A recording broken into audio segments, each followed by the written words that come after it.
Acum am trecut la partea a doua din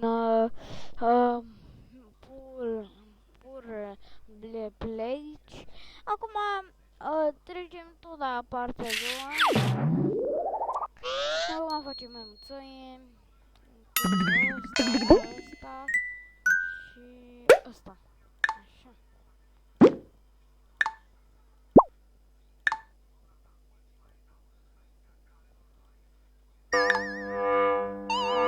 Mai am... loguri.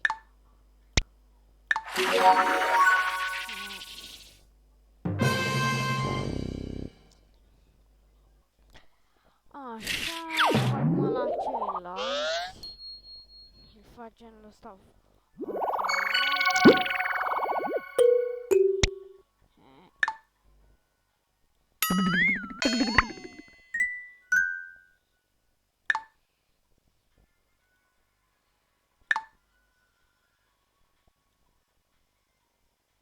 Games, games.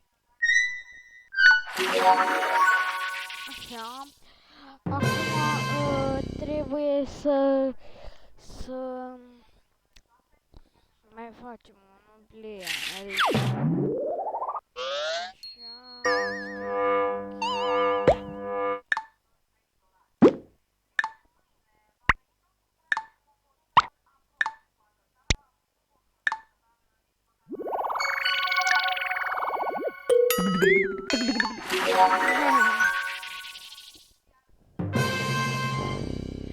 Cam aceasta a fost partea a doua.